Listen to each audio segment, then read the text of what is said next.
वक्रतुण्ड महाकाय सूर्यकोटि समप्रभा निर्विघ्नं कुरु मे देव सर्वकार्येषु सर्वदा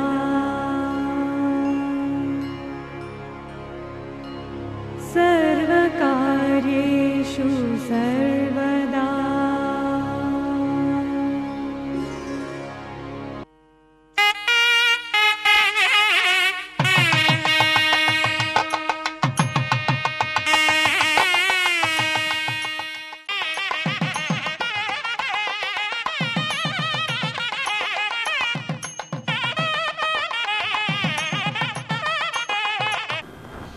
ஸ்ரீமதே ராமானுஜாய நம.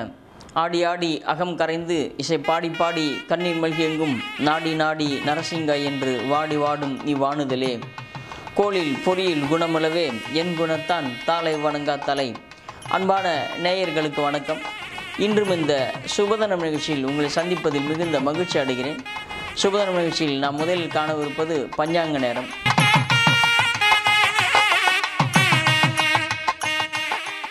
இன்று தமிழ் விளம்பி வருடம் வைகாசி மாதம் 31ஆம் தேதி, ஆங்கிலம் 2017 ஜூன் மாதம் 14ஆம் தேதி.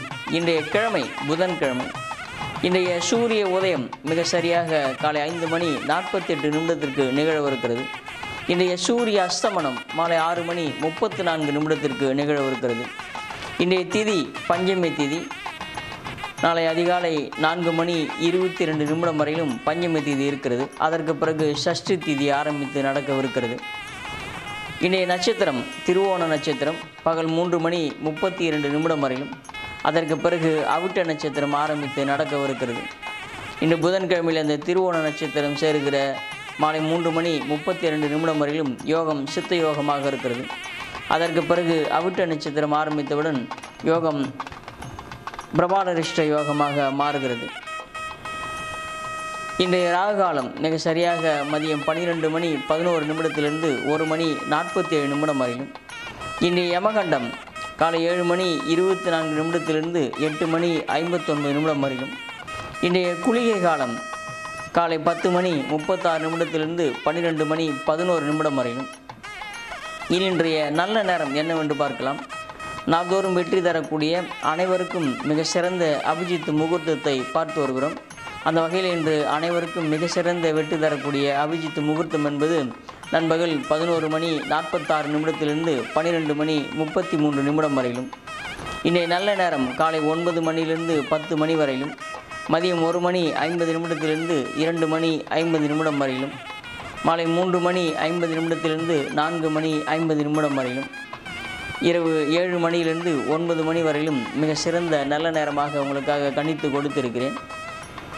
இந்த நல்ல நேரத்தை போலவே மிகவும் எச்சரிக்கையுடன் இருக்க வேண்டிய துர்முகூர்த்தத்தையும் நாம் நாள்தோறும் பார்த்து வருகிறோம். எந்த விதமான காரியத்தையும் மாற்றாமல் மிகவும் எச்சரிக்கையுடன் இருக்க வேண்டிய அந்த துர்முகூர்த்தம் என்பது இன்றைய தினம் மிக சிறப்பாக மிகப்பெரிய அளவிலே கெடுதல் செய்கிற அளவிலே நேரம் இல்லை. அதனால் இன்றைய துர்முகூர்த்தம் விளக்கப்பட்டு இருக்கிறது. இன்று ஒரு சுப முகூர்த்த நாளாக நாம் எடுத்துக்கொள்ளலாம். நாளைய தினம் சிராத்தம் செய்பவர்கள், நாளைய தினம் பித்ரு பூஜை செய்வதற்கான திதி ஏதும் இல்லை. நாளைய தினம் அதாவது ஆனி மாதம் 1ஆம் தேதி பிறக்கிறது. இந்த ஆனி மாதம் 1ஆம் தேதி சூன்ய திதியாக இருக்கிறது. ஏனென்றால் நாளை வர வேண்டிய அந்த சஷ்டி திதி என்பது ஆவணி மாதம் 31ஆம் தேதி வர இருக்கிறது. அதனால் நாளைய தினம் சிராத்தம் செய்வதற்கான திதி கொடுக்கப்படவில்லை. இன்று வைத்திருதி சிராத்தம் என்று ஒரு சிராத்தம் கடைபிடிக்கப்படுகிறது. முன்னோர்களுக்கான சிராத்தம் செய்கிற 96 வகையான சிராத்தங்களிலே இன்று வைத்திருதி சிராத்தம் செய்பவர்கள், பித்திருக்களான பூஜை செய்பவர்கள் இன்று சிராத்தத்தை கொடுக்கலாம். அது மட்டுமல்லாமல் இன்று ஒரு திருவோண விரதம் உள்ள ஒரு நாளாக இருக்கிறது. இந்த திருவோண விரதம் என்பது மிக சிறந்த விரதமாக போற்றப்பட்டு இருக்கிறது. இந்த மாதத்திலே வரக்கூடிய, அதாவது வைகாசி மாதத்திலே வரக்கூடிய ஏகாதசியாக இருக்கட்டும், திருவோண விரதமாக இருக்கட்டும், மிக சிறந்த ஒரு விரதம். இந்த விரதத்தை நாம் கடைபிடித்தால் உடம்பில் இருக்கக்கூடிய நச்சுத்தன்மைகள், சோரியாசிஸ் வியாதிகள், வயிற்று கோளாறுகள் நீங்குகிற ஒரு மருத்துவ குணம் வாய்ந்த ஒரு விரதமாக இருக்கிறது. அந்த வகையில் இந்த மாதத்திலே வரக்கூடிய அந்த நிர்ஜல ஏகாதசி முதலிலே சென்றது. இப்போது இருக்கிற இந்த திருவோண நட்சத்திரமும் மிகவும் சக்தி வாய்ந்த ஒரு விரதமாக கடைபிடிக்கப்பட்டு இருக்கிறது. இதில் நீங்கள் விஷ்ணுவுடைய வழிபாட்டை மேற்கொள்வது, அதாவது திருவோணம் இருக்கிற இந்த நாள் முழுவதும் உண்ணாமல் இருந்து எம்பெருமானை வணங்குவது உங்களுடைய உடம்பில் இருக்கக்கூடிய வியாதிகளை போக்குவதற்கான விரத முறையாக கொடுக்கப்பட்டிருக்கிறது. இன்றைய திதியினுடைய அடிப்படையில் என்னென்ன காரியங்களை செய்யலாம் என்று இப்போது பார்க்கலாம். திதி பஞ்சமி திதியாக இருக்கிறது. மிகவும் சிறந்த ஒரு திதியான ஒரு பஞ்சமி திதியிலே அனைத்து விதமான காரியங்களையும் நீங்கள் செய்யலாம். இன்றைய நட்சத்திர அடிப்படையில் என்னென்ன காரியங்களை செய்யலாம் என்று இப்போது பார்க்கலாம். இன்றைய நட்சத்திரம் பகல் 3:32 வரையும் திருவோண நட்சத்திரம் இருக்கிறது.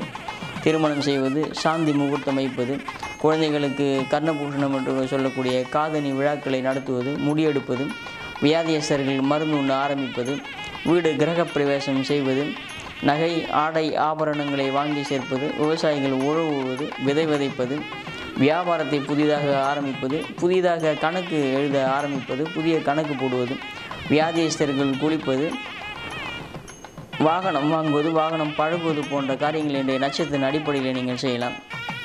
இத்துடன் இந்த பஞ்சாங்க நேரம் நிறைவு பெறுகிறது. அடுத்து நாம் 12 ராசிக்கான ராசி பலன்களை இப்போது காணலாம்.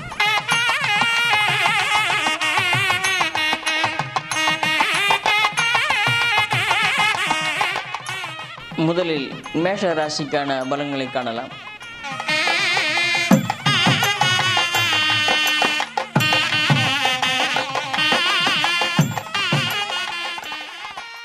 மேஷ ராசினருக்கு இன்று உடல்நலத்திலே இருந்த வியாதி குறைந்து புத்துணர்ச்சி ஏற்படுகிற கிரக நிலைமைகள் காணப்படுகின்றன. 4ஆம் இடத்திற்கு அதிபதியான சந்திரன் உங்களுடைய ராசிக்கு 10ஆம் இடத்திலிருந்து உங்களுடைய ராசியை நோக்கி கொண்டிருக்கிறார். உங்களுடைய ராசி அதிபதி மிகவும் பலமாக 3ஆம் இடத்திலே உலவுகிறார். உபஜய ஸ்தானத்திலே உங்களுடைய ராசி பகவான் விளங்குவது உங்களுடைய தைரியத்தை அதிகரிக்கும், தன்னம்பிக்கை கூடும். மிக நீண்ட நாளாக கிடப்பில் போட்ட ஒரு காரியத்தை இன்று வெற்றிகரமாக எடுத்து செய்து முடிப்பீர்கள். தொழில் முறைக்கான வாகனம் வாங்குவது, தொழிலை இடமாற்றம் செய்வது அல்லது வாடகை இடத்தில் இருக்கக்கூடிய தொழிலை தன்னுடைய சொந்த வீட்டிற்கு மாற்றுகிற ஒரு வாய்ப்பு தென்படுவது, வீடு மாற்றம் ஏற்படுவது, வாகன மாற்றம் ஏற்படுவது போன்ற நன்மைகள் இன்று உங்களுக்கு நடைபெறவிருக்கின்றன. மாணவர்களுக்கு கல்வியிலே மிகப்பெரிய அதிர்ஷ்டமும் அவர்கள் விரும்புகிற வகையிலே கல்வியிலே புதிய உச்சமும் காணுகிற வகையிலே நல்ல பலன்கள் என்று உங்களுக்கு நடைபெறவிருக்கின்றன.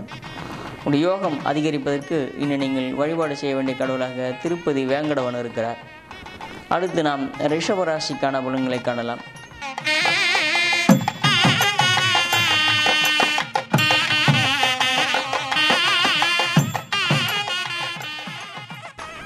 ரிஷபராசினருக்கு இன்று யோகம் அதிகரிக்கிற ஒரு நாளாக அமைந்திருக்கிறது. 3ஆம் இடத்து சந்திரன் 9ஆம் இடத்திலே இருந்து 3ஆம் இடத்தை தன்னுடைய சொந்த வீட்டை நோக்குகிறார். தன்னுடைய சொந்த கால்களிலே உழவுகிறார். தைரியம் அதிகரிக்கும். சகோதரர்களால் யோகம் கூடும். குரு பகவான் உங்களுக்கு 5ஆம் இடத்திலே இருந்து உங்களுடைய ராசியை பார்த்து கொண்டிருக்கிறார். குருவனுடைய பார்வை சந்திரனுக்கும் உங்களுடைய ராசிக்கு முழுவதும் மிகப்பெரிய நன்மை தரக்கூடிய ஒரு கிரக நிலைமைகளாக இருக்கிறது. மிகப்பெரிய மனிதர்களுடைய தொடர்பு ஏற்படுவது, அரசாங்கவாதிகள் அல்லது அரசியல்வாதிகள் மூலமாக உங்களுடைய காரியத்தை சாதித்து கொள்வது, பதவியில் நல்ல பெயர் கிடைப்பது, புதிதாக வேலை தேடுபவருக்கு புதிய வாய்ப்புகள் கிடைப்பது என்று ரிஷபராசினருக்கு இன்று யோகமான ஒரு பலன்கள் நடைபெறவிருக்கின்றன. கடந்த வாரம் இருந்த சிரமங்கள் குறைந்து இந்த வாரத்திலே உங்களுக்கு நேற்றைய மாலையிலிருந்து நன்மைகள் தொடர்ந்து கொண்டிருக்கின்றன. இன்று மிகப்பெரிய நன்மையும் யோகமும் கிடைக்கிற ஒரு நாளாக அமைந்திருக்கிறது. 2ஆம் இடத்திலே செவ்வாய் பகவான் இருப்பதால் மற்றவருடைய மனது புண்படாமல் பேசுவது சிறந்ததாக இருக்கும். உங்களுடைய யோகம் அதிகரிப்பதற்கும் உங்களுடைய சிரமங்கள் குறைவதற்கும் இன்னும் நீங்கள் வழிபாடு செய்ய வேண்டிய கடவுளாக லட்சுமி நாராயணர் இருக்கிறார். அடுத்து நாம் மிதுன ராசிக்கான பலன்களை காணலாம்.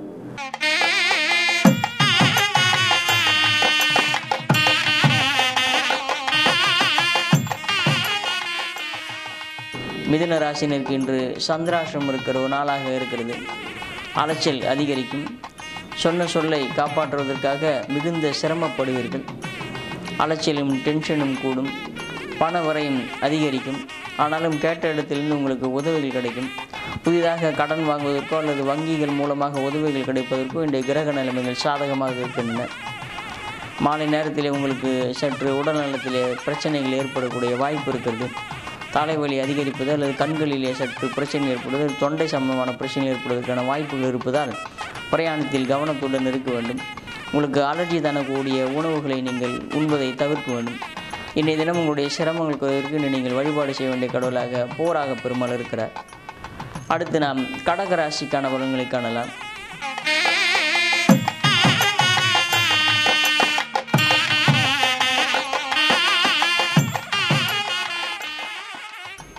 கடகராசினருக்கு இன்று சுபகாரிய பேச்சுகள் சுமூகமாக முடிவடையக்கூடிய கிரக நிலைமைகள் தென்படுகின்றன.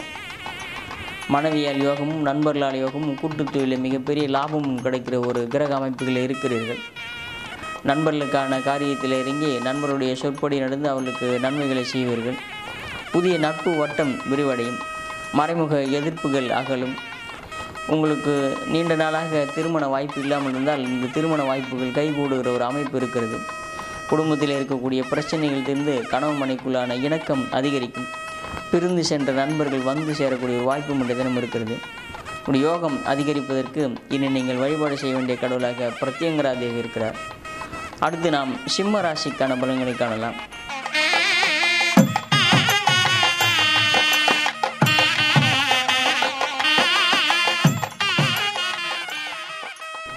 சிம்மராசினருக்கு இன்று இடமாற்றம் ஏற்படுகிற ஒரு கிரக நிலைமைகள் இருக்கிறது. சற்று அலைச்சல் தரக்கூடிய பிரயாணத்தை சந்திப்பீர்கள்.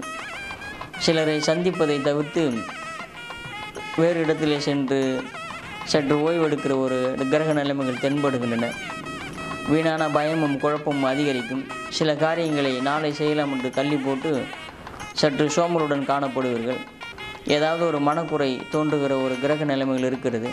தைரியத்துடன் செயல்பட வேண்டும். மாலை வேலைக்கு பிறகு உங்களுடைய தன்னம்பிக்கை கூடும், தைரியம் அதிகரிக்கும். உங்களுடைய செயலில் மிக உத்வேகம் எடுக்கும்.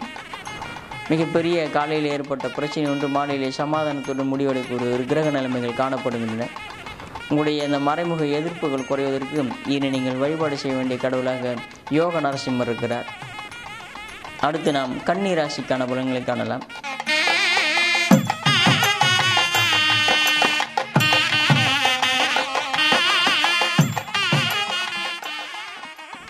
கன்னிராசினருக்கு இன்று லாபம் கிடைக்கிற ஒரு நாளாக அமைந்திருக்கிறது. பிள்ளைகளால் பெருமை ஏற்படுவது, தொழிலில் மிகப்பெரிய அபிவிருத்தி ஏற்படுவது, குழந்தை இல்லாத தம்பதியருக்கு குழந்தை கிடைக்கக்கூடிய சாத்தியக்கூறுகள் தென்படுகின்றன. நீண்ட நாளாக நீங்கள் நினைத்திருந்த பூர்வீக சொத்து பிரச்சனைகள் இன்று ஒரு முடிவுக்கு வரக்கூடிய வாய்ப்பு இருக்கிறது. உங்களுடைய மதிப்பும் மரியாதையும் சமூகத்திலே உயரும். புதிய பொறுப்புகள் வந்து சேரும். மிகப்பெரிய நன்மைகளும் லாபமும் கிடைக்கிற ஒரு நாளாக இந்த நாள் அமைந்திருக்கிறது. நீண்ட நாளாக அலைச்சலும் டென்ஷனுமாக காணப்பட்ட நீங்கள் இன்று மிகவும் சாந்தத்துடனும் மகிழ்ச்சியுடனும் காணப்படுவீர்கள். உங்களுடைய மகிழ்ச்சி அதிகரிப்பதற்கு இனி நீங்கள் வழிபாடு செய்ய வேண்டிய கடவுளாக ஏகாம்பரநாதர் என்றக்கூடிய சிவபெருமான் இருக்கிறார். அடுத்து நாம் துலாம் ராசிக்கான பலன்களை காணலாம்.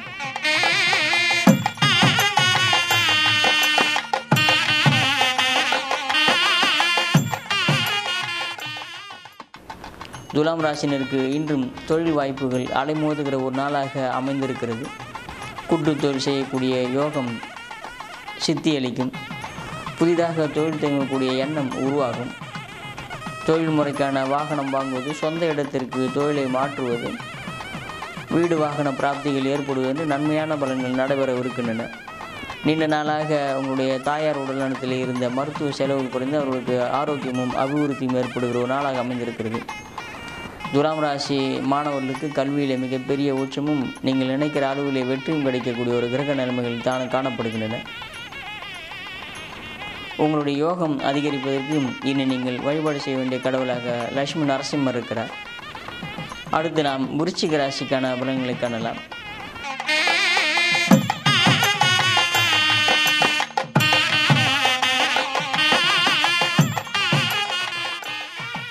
விருச்சிக ராசினருக்கு இன்று உடன்பரப்புகள் ஒத்துழைப்பு செய்கிற ஒரு நாளாக அமைந்திருக்கிறது. தந்தை வழி உறவுகள் உங்களுக்கான உதவிகளை செய்வார்கள். நீண்ட நாளாக இருந்த பிரச்சனைகள் ஒவ்வொன்றாக உங்களுக்கு தீர்ந்து வந்து கொண்டிருக்கிறது. நண்பர்களாலும் மனைவியாலும் கூட்டாலும் ஏற்பட்ட சிரமங்கள் குறைந்து இப்போது அவரிடத்தில் ஒற்றுமை நீடிக்கிறது. குடும்ப பிரச்சனைகள் தீர்ந்து குடும்பத்தில் சந்தோஷம் அதிகரிக்கிறது. இன்னும் உங்களுடைய தைரியமும் உங்களுடைய தன்னம்பிக்கையும் அதிகரித்து மிக பெரிய காரியத்தை கூட இன்று மற்றவருடைய உதவியால் மிகவும் நன்மையாக சாதித்து கொள்கிற அளவிலே இன்றைய தினம் மிகவும் சாதகமான கிரக நிலைமைகள் காணப்படுகின்றன. உங்களுடைய யோகம் அதிகரிப்பதற்கும் சிரமங்கள் குறைவதற்கும் இன்னும் நீங்கள் வழிபாடு செய்ய வேண்டிய கடவுளாக திருச்செந்தூர் முருகப்பெருமான் இருக்கிறார். அடுத்து நாம் தனுசு ராசிக்கான பலன்களை காணலாம்.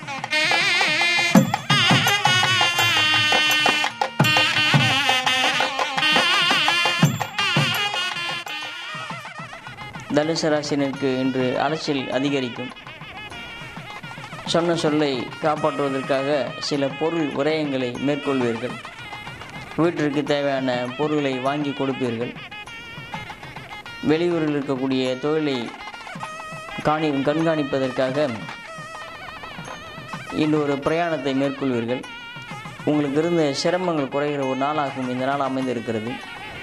குடும்பத்துக்கு தேவையான பொருட்களை வாங்குவது, வாகன மாற்றத்தை செய்து கொள்வது அல்லது வீடு மாற்றத்தை செய்து கொள்வது அல்லது நின்று போன கட்டிட பணிகளை மீண்டும் ஆரம்பிப்பது என்று உங்களுடைய காரியங்கள் இன்று சுப உரையத்துடன் ஆரம்பிக்கவிருக்கின்றன. மாலை வேளையில் உங்களுக்கு யோகமும் அதிர்ஷ்டமும் கூடுகிற ஒரு கிரக நிலைமைகள் காணப்படுகின்றன. பிள்ளைகளால் பெருமையும் தாய் வழி உறவுகளால் நன்மையும் அவர்களால் லாபமும் கிடைக்கக்கூடிய ஒரு கிரக நிலைமையில் இருக்கின்றன. குடும்பத்திலே சிறு சிறு பிரச்சனைகள் இருந்தாலும் அவை மாலை நேரத்திலே சுமூகமாக முடிவடைந்து ஒற்றுமை அதிகரிக்கும். யோகம் அதிகரிப்பதற்கு நீங்கள் வழிபாடு செய்ய வேண்டிய கடவுளாக நித்திய கல்யாண பெருமாள் இருக்கிறார். அடுத்து நாம் மகர ராசிக்கான பலன்களை காணலாம்.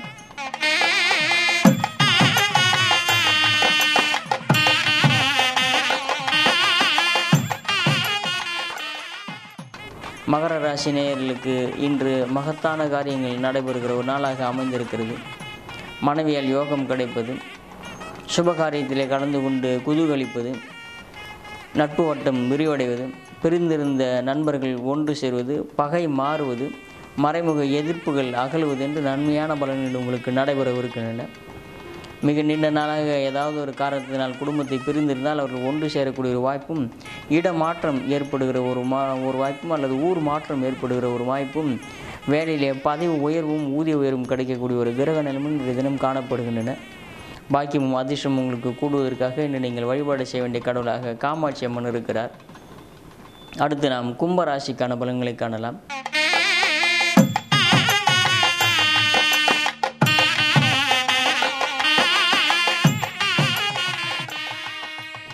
கும்பராசினருக்கு இன்று கடன்கள் அடைபடக்கூடிய கிரக நிலைமைகள் சாதகமாக காணப்படுகின்றன. நீண்ட நாளைய கடன் பிரச்சனைகள் ஒரு முடிவுக்கு வரும்.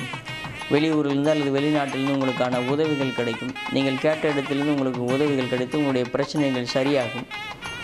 மிகப்பெரிய வம்பு வழக்குகள் ஏதேனும் இருந்தால் அது சாதகமாக முடியக்கூடிய ஒரு கிரக நிலைமைகள் இன்றைய தினம் காணப்படுகின்றன. மறைமுக எதிர்ப்புகளாகவும் புதிய வாய்ப்புகள் தென்படும். மிக நீண்ட நாளாக உங்களுக்கு இருந்த அவப்பெயர்கள் நீங்கி நற்பெயர்கள் கிடைக்கக்கூடிய ஒரு கிரக நிலைமைகள் இன்று மிகவும் அற்புதமான காணப்படுகின்றன.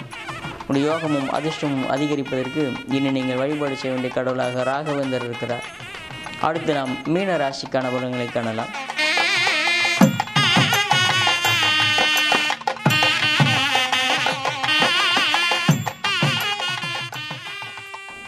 மீன ராசினருக்கு இன்று லாபமும் யோகமும் கிடைக்கிற ஒரு நாளாக இந்த நாள் அமைந்திருக்கிறது.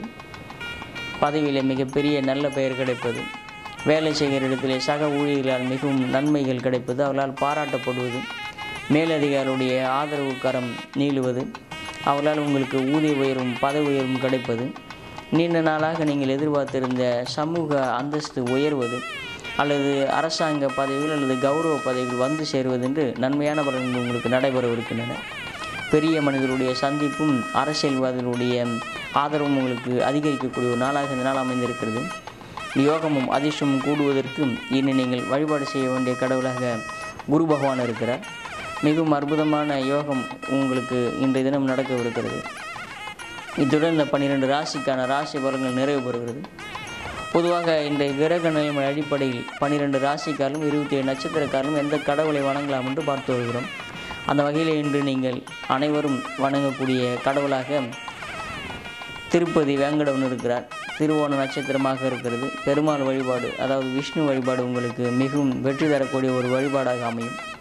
அந்த வகையில் இன்று நீங்கள் லட்சுமி நரசிம்மர் அல்லது லட்சுமி நாராயணரை வழிபாடு செய்வது அல்லது திருப்பதி வேங்கடமுடையானை வணங்குவது, விஷ்ணு சகஸ்ரநாமம் படிப்பது, அல்லது நரசிம்மரின் கராவலம்ப சோஸ்திரம் அல்லது மந்திர ராஜபத சோஸ்திரத்தை படிப்பது நன்மை தருவதாக இருக்கும். இத்துடன் இந்த 12 ராசிக்கான ராசி பலன்கள் நிறைவு பெறுகிறது. அடுத்து நாம் இன்றைய வாஸ்து தலைப்பில் சில விளக்கங்களை காணவிருக்கிறோம். வாஸ்துவை பற்றியான அங்குமிங்குமாக சில குறிப்புகளை நாம் பார்த்து வருகிறோம். ஆனால் வாஸ்து என்றால் என்ன, இந்த வாஸ்து எப்படி தோன்றியது என்ற விளக்கத்தை நான் பல தொலைக்காட்சியிலே பல நிகழ்ச்சிகளிலே கூறிவிட்டேன். ஆனாலும் இந்த தொலைக்காட்சி நேயர்களுக்காக இது புதிய நிகழ்ச்சியாக இருப்பதால் முதலிலிருந்து விளக்கமாக கூற எனக்கு நண்பர்கள் பணித்திருக்கிறார்கள். அந்த வகையில் முதலில் வாஸ்து என்றால் என்னவென்று நாம் இன்றையிலிருந்து தினம்தோறும் பார்க்கவிருக்கிறோம். இந்த நிகழ்ச்சியை ராசி பலனோடு நீங்கள் நிறுத்தி விடாமல் இறுதி வரைக்கும் பார்த்தால் உங்களுக்கான தகவல்கள் நிறைய கிடைக்கின்றன. எந்த தொலைக்காட்சியிலுமே இல்லாத அளவுக்கு உங்களுக்காக இதில் பஞ்சாங்க நேரம் மிகவும் துல்லியமாக கணிக்கப்பட்டு இருக்கிறது. சூரிய உதயம் எப்படி எந்த நேரத்திற்கு நிகழ்கிறது, சூரிய அஸ்தமனம் எப்படி நிகழ்கிறது, அன்றைய பகல் பொழுது அதிகமாக இருக்கிறதா குறைவாக இருக்கிறதா, அதை 8 பாகமாக பிரித்து அதில் ராகு காலம் யமகண்டம் எல்லாம் சூரிய உதயத்திற்கு கணிதம் செய்து மிகவும் துல்லியமாக கொடுக்கப்பட்டு இருக்கிறது. நல்ல நேரத்தை மிகவும் துல்லியமாக அபிஜித் முகூர்த்தம் என்று ஒரு முகூர்த்தத்தை கொடுத்து வருகிறோம். எந்த விதமான காரியத்தையும் செய்யாமல் இருக்கக்கூடிய துர்முகூர்த்தத்தையும் நாம் கொடுத்து வருகிறோம். மிகவும் வித்தியாசமான உங்களுக்காக சிரமப்பட்டு இந்த நிகழ்ச்சியை நான் வழங்கி வருகிறேன். இந்த வாஸ்து பற்றியான விஷயங்களை இன்றிலிருந்து நாம் பார்க்க வருகிறோம். இந்த நிகழ்ச்சியை நீங்கள் பார்ப்பதோடு மட்டுமல்லாமல் உங்களுடைய நண்பர்களுக்கும் இந்த நிகழ்ச்சியை பற்றி கூறி அதை பார்க்க செய்ய வேண்டும். இந்த நிகழ்ச்சிகள் அதாவது யூடியூப்பிலே கிடைக்கிறது. அந்த யூடியூப்பிலே சென்று கூட நீங்கள் என்னுடைய ராசிபலன் நிகழ்ச்சியை நீங்கள் கண்டுகளிக்கலாம். இந்த வாஸ்து என்றால் என்னவென்று நாம் முதலில் புரிந்து கொள்ள வேண்டும். இந்த வாஸ்து பகவான் யார், அவர் எப்படி உருவானார் என்ற ஒரு கதை உங்களுக்கு பெரும்பாலானருக்கு தெரிந்திருக்கும். இருந்தாலும் புதிய நேயர்களுக்கான இந்த விளக்கத்தை நான் கூறவிருக்கிறேன். இந்த பார்க்கடலில் தேவர்களும் அசுரர்களும் கடைந்த கதையை நீங்கள் படித்திருப்பீர்கள், பாகவதத்திலே வருகிறது. அப்படி அந்த பார்க்கடலை கடையும் போது அந்த மேரு மலையை மத்தாகவும் வாசுகி என்ற பாம்பை கயிறாகவும் எம்பெருமான் விஷ்ணு கூர்மமாக இருந்து அந்த மத்தையையும் தாங்குகிற வகையிலே அந்த பாம்பினுடைய தலைப்பகுதியை அசுரர்களும் வால் பகுதியை தேவர்களுமாக இழுத்து அந்த பார்க்கடலை கடைகிறார்கள். அப்படி அந்த பார்க்கடலை கடையும் போது அந்த பார்க்கடலிருந்து நிறைய விஷயங்கள் வெளிவந்தன. அதிலிருந்து காமதேனு வந்தார், கற்பக விருட்சம் வந்தது, மகாலட்சுமி வந்தார், சந்திரன் வந்தார், மிகப்பெரிய நன்மையான பொருள்கள் வந்தன, ஆழகாலம் விஷம் வந்தது, அமிர்தத்தை எடுத்துக்கொண்டு தன்வந்திரி பகவான் தோன்றினார் என்று நிறைய பொருள்கள் அதிலிருந்து வெளிவந்த கதையை நீங்கள் படித்திருப்பீர்கள். அப்படி அந்த பார்க்கடலிலிருந்து தோன்றியதிலே மிகப்பெரிய உருவம் ஒன்று, மிகப்பெரிய பரட்டை தருடன் மிக பருத்த உருவத்துடனும் அந்த பார்க்கடலிலே கடையக்கூடிய இந்த பார்க்கடலிலிருந்து வெளியே வந்தது. அப்படி வெளியே வந்துற மாத்திரத்திலே இந்த உருவத்தை பார்த்த உடனே இந்த தேவர்களும் அசுரர்களும் இவ்வளவு பெரிய உருவம் ஒரு நல்ல உருவமாக இருக்காது, இது நன்மை செய்யக்கூடியவராக இருக்க மாட்டார் என்று பயந்து அவரை குப்பரை கீழே தள்ளி விடுகிறார்கள். அப்படி தள்ளிவிட்டவுடன் அந்த உருவம் கீழே விழுகிற பொழுது அந்த பூமி பரப்பு முழுவதுமாக வியாபித்திருக்கிறது. அவருடைய தலைப்பகுதி வடகிழக்கிலே விழுகிறது, அவருடைய கால் பகுதி தென்மேற்கிலே விழுகிறது. 2 கைகளும், ஒரு கை தென்கிழக்காகவும் ஒரு கை வடமேற்காகவும் விழுகிறது. அப்போது விழுந்த அந்த உருவம் எழுந்திருக்காமல் இருப்பதற்காக அவர் மேலேயே அந்த தேவர்களும் அசுரர்களும் ஏறி அமர்ந்து அவரை அழுத்துகிறார்கள். அவருடைய கால்தான் எழுந்து நிற்பதற்கு ஆதார சக்தியாக இருக்கிறது அல்லவா, அந்த காலை சர்ப்பங்கள் பின்னிக்கொண்டு அதை இழுத்து பிடித்து அவர் எழுந்திருக்காத வகையிலே செய்கிறது. அவருடைய கால் தென்மேற்கிலே விழுந்திருக்கிறது. அப்படி இந்த விழுந்த உருவத்தினுடைய தலையிலே பிரம்மா விஷ்ணு சிவன் எல்லாம் அமர்ந்து விட்டார்கள். அவருடைய கைகளிலே தேவர்களும் கால்களிலே தேவர்களும் அசுரர்களுமாக மாறி மாறி அவருடைய உடம்பு முழுவதும் அனைத்து தேவர்களும் அசுரர்களும் கடவுளும் அமர்ந்து அவரை நின்று கொண்டு அவரை அழுத்துகிறார்கள். அப்புறம் பிறகுதான் இந்த உருவம் யார் என்று பார்த்து வினவுகிறார்கள். அப்படி வினவும்போது ஒரு பூமாதேவியினுடைய புதல்வன், இவருக்கு பகுமன் அல்லது வாஸ்து புருஷன் என்று பெயர் என்று தெரிந்தவுடன் அனைவரும் மிகவும் வருத்தம் வருகிறார்கள். பூமாதேவியினுடைய புதல்வனாக இருக்கக்கூடிய இவரையே நாம் தள்ளிவிட்டோமே என்று மிகவும் வருந்தி அவரிடத்திலே மன்னிப்பு கேட்டு சில கோரிக்கைகளை வைக்கிறார்கள். நீங்கள் விழுந்தவராகவே இருங்கள், நீங்கள் எழுந்திருந்தால் உங்களுக்கு இடம் தருவதற்கு ஏதுவாக இல்லை, இந்த பூமி பரப்பு முழுவதும் உங்களுக்கே சொந்தமாக இருக்கட்டும், உங்களுடைய மேலேயே நாங்கள் வாசம் செய்வதற்கு எங்கள் அனுமதி தர வேண்டும் என்று அனைவரும் வேண்டி அவரை கேட்டுக்கொள்கிறார்கள். அப்படி அந்த உருவம் அந்த உலகம் முழுவதும் வியாபித்திருக்கிறது. அப்படி வியாபித்திருக்கிற அந்த வாஸ்து பகவானுக்கென்று ஒரு சில தன்மைகளை, கடவுள் தன்மைகளை எல்லோரும் வழங்குகிறார்கள். அவரும் அந்த தன்மை பெற்றிருக்கிறார். எப்படி இந்த உலகம் முழுவதும் கடவுள் வியாபித்திருந்து நம்முடைய வீட்டிலும் வியாபித்திருக்கிறோம், அதுபோல வாஸ்து பகவானும் இந்த உலகம் முழுவதும் வியாபித்திருக்கிறபடியே நம்முடைய ஒவ்வொரு வீட்டிலும் இல்லத்திலும் அவரும் எழுந்திருக்கிறதாக ஐதீகம் கூறுகிறது. அவருடைய தலை வடகிழக்கில் இருக்கிறது, அவருடைய கால் தென்மேற்கிலே இருக்கிறது. அப்படி அந்த வாஸ்து புருஷன் குப்புற விழுந்து அவர் மேலே எல்லோரும் வாசம் செய்கிற போது அவர் எழுந்திருக்காமல் எல்லோரும் தூங்க செய்கிறார்கள். நீங்கள் ஒரு 8 மாதத்திலே மட்டும் எழுந்தால் போரும், ஒரு 4 மாதம் அதாவது உபய மாதத்திலே நீங்கள் எழுந்திருக்க வேண்டாம். நீங்கள் இந்த உறங்கிக் கொண்டே இருக்கணும். மாதம் மாதம் நீங்கள் விழிக்கிற பொழுது உங்களை மனிதர்களும் தேவர்களும் நாங்களும் உங்களை துதிப்போம். அந்த காலத்திலே நாங்கள் எந்த விதமான பூஜை புனஸ்காரங்களை செய்தாலும், எந்த கடவுளுக்கு எந்த அர்க்கியத்தை செய்தாலும் அது உங்களை வந்து சேரும். ஒரு மனிதன் வாழ்நாளிலே ஒரு 3 முறை உங்களை வணங்குவான் என்று கூறுகிறார்கள். கிரக ஆரம்பம் செய்வது, நிலைப்படி வைப்பது, கிரக பிரவேசம் செய்கிற போது அந்த வாஸ்து பகவானை வணங்குவார்கள் என்று அவரிடத்தில் வேண்டி கேட்டுக்கொள்கிறார்கள். அப்படி அந்த வாஸ்து பகவான் அதாவது பங்குனி மாதம், ஆனி மாதம், புரட்டாசி மாதம், மார்கழி மாதம் தவிர்த்த 8 மாதத்திலே அவர் விழித்திருக்கிறார். மற்ற மாதத்திலே அவர் தூங்கி கொண்டு இருக்கிறார். அந்த வாஸ்து பகவான் புரட்டாசி மாதம், ஆனி மாதம், பங்குனி மாதம், மார்கழி மாதம் தவிர மீதி 8 மாதங்களிலே அவர் விழிக்கிற ஒரு நிகழ்வை செய்கிறார். இந்த 4 மாதத்திலே அவர் விழிப்பதில்லை, அவர் எப்போதும் உறங்கிக் கொண்டே இருக்கிறார். அப்படி உறங்கி கொண்டிருக்கிற அந்த வாஸ்து பகவான் குரட்டை சப்தத்தை விடுகிறார். அந்த குரட்டை சதாப்திரஸ்து சதாப்திரஸ்து என்ற ஒரு ஒலியை எழுப்புகிறது. சதாப்திரஸ்து என்றால் அப்படியே ஆகட்டும் அப்படியே ஆகட்டும் என்று பொருள்படுகிறது. நம்முடைய வீட்டிலும் நம்முடைய உலகத்திலும் அந்த வாஸ்து பகவான் வடகிழக்கிலே தலையை வைத்துக்கொண்டு தென்மேற்கிலே காலை வைத்துக்கொண்டு படுத்துக்கொண்டு குரட்டையிலே அப்படியே ஆகட்டும் என்ற வாழ்த்தொலியை கூறிக்கொண்டிருக்கிறார். அதனால் தான் வீட்டிலே அமங்கலமான சொற்களை பயன்படுத்தக்கூடாது, குழந்தைகளை சனியினே தரித்திரமே என்று திட்டக்கூடாது, நல்ல சுபமான சொற்களை நீங்கள் பயன்படுத்த வேண்டும், நல்ல மங்களமான மந்திரங்களை ஜபிக்க செய்ய வேண்டும், நல்ல சிந்தனையுடன் இருக்க வேண்டும் என்று கூறியிருக்கிறார்கள். அப்படி அவர் எப்போதுமே நம்ம அப்படியே ஆகட்டும் என்று வாழ்த்தி கொண்டிருப்பதால் நாம் மிகவும் கவனத்துடன் இருக்க வேண்டிய ஒரு ஞாபகத்தை அவர்கள் செய்திருக்கிறார்கள். இந்த வாஸ்து பகவானுடைய அருள் நமக்கு எப்போதும் கிடைத்து கொண்டு இருக்கிறது. அதனால் நம் வீட்டிலே மிகவும் மங்களமான சொற்களை பயன்படுத்த வேண்டும். அதாவது குழந்தைகளை மிகவும் அசுபமான வார்த்தைகளால் வையக்கூடாது, அவர்களை திட்டக்கூடாது. எப்பொழுதுமே நாம் அங்கு காலை வேளைகளோ அல்லது மாலை வேளைகளோடு கடவுளுடைய மந்திரத்தை ஒலிக்க செய்ய வேண்டும். நல்ல இசைகளை, நல்ல ஒலிகளை, அதாவது அபஸ்வரம் இல்லாமல் சுபம் தரக்கூடிய ஒலிகளை மட்டுமே பயன்படுத்தி அவற்றை மட்டுமே ஒலிக்க செய்ய வேண்டும் என்று இந்த வாஸ்துவனுடைய அந்த நூல்களிலே குறிப்பிடப்பட்டு இருக்கிறது. ஆனால் இப்பொழுது மிகப்பெரிய வாஸ்து குறைபாடாக இருப்பது நம்முடைய தொலைக்காட்சி பெட்டியாகவே இருக்கிறது. இந்த தொலைக்காட்சி பெட்டியில் வரக்கூடிய தொடர்களை நீங்கள் கவனித்தீர்களானால் அதில் என்ன பிரச்சனை என்று அதிகமாக கூறுகிறார்கள். ஒரு அரை மணி நேரத்திற்கு ஒரு முறை அதில் குய்ய முறை என்று கத்துகிறார்கள், அழுது கொண்டு இருக்கிறார்கள். ஒரு சீரியலிலே ஒருவர் தனியாக இருக்கிறார், அடுத்த சீரியலில் 2 பேராக அழுகிறார்கள், அடுத்து கும்பலாக அழுகிறார்கள். அப்படியே அமங்கலமான சொற்களும் அமங்கலமான ஒலிகளும் அழுகை குரல்களும் ஒவ்வொரு வீட்டிலும் இந்த தொலைக்காட்சி பெட்டியிலிருந்து அதிகமாக வெளிவந்து கொண்டிருக்கின்றன. அதை அந்த வாஸ்து பகவான் அப்படியே ஆகட்டும் என்று கூறிக்கொண்டு இருக்கும்போது நம்முடைய வீட்டிலே தேவையில்லாமல் குழப்பங்களும் தேவையில்லாத மனக்கஷ்டமும் நிறைய பிரச்சனைகளும் ஏற்படுகின்றன. நீங்கள் அந்த வகையான ஒலிகளை எழுப்புகிற அந்த தொலைக்காட்சி தொடர்களை விடுத்து இந்த தொலைக்காட்சி போல பக்திமயமாக இருக்கக்கூடிய தொலைக்காட்சி உங்களுடைய புரோகிராம், அதாவது இந்த நிகழ்ச்சிகளை ஒளிபரப்பு செய்ய வேண்டும். வீட்டிலே நல்ல மந்திரங்களை இசைக்க செய்ய வேண்டும், நல்ல ஒலிகளை கேட்க வேண்டும், நல்ல சொற்களை பயன்படுத்த வேண்டும். கடவுளுடைய வழிபாட்டில் நீங்கள் கவனத்தை செலுத்தினால் உங்களுடைய வீட்டிலே மிகவும் சுபம் அதிகரிக்கும், உங்களுடைய தோஷங்கள் குறையும்.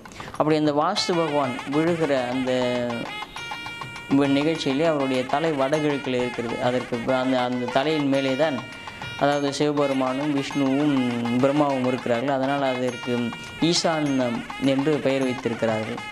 தென்மேற்கிலே அவருடைய கால் விழுந்து அதை எழுந்திருக்காத வண்ணம் அந்த சர்ப்பங்கள் பிணைத்து கொண்டு இருக்கின்றன. அதற்கு நிறுதி மூளை அல்லது கன்னி மூளை என்று பெயரிட்டிருக்கிறார்கள்.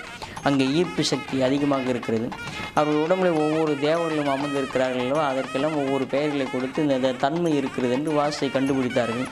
அப்படி அவர் விழுகிற போது அவருடைய அந்த உடம்பில் எந்தெந்த தேவர்கள் அமர்ந்திருக்கிறார்கள், ஒவ்வொரு திக்குக்கும் என்ன பெயர் இருக்கிறது, அந்த திக்குகளை எப்படியெல்லாம் பயன்படுத்த வேண்டும், அந்த திக்கு பாதிக்கப்பட்டால் என்ன பிரச்சனைகள் ஏற்படும், அதற்கான பரிகாரம் என்னென்றெல்லாம் நாளையிலிருந்து தினந்தோறும் நம்ம ஒவ்வொரு திக்காக பார்க்க இருக்கிறோம். இந்த நிகழ்ச்சி இத்துடன் திருநிறைவு செய்கிறேன். நன்றி, வணக்கம். ஸ்ரீமதே ராமானுஜாய நமः.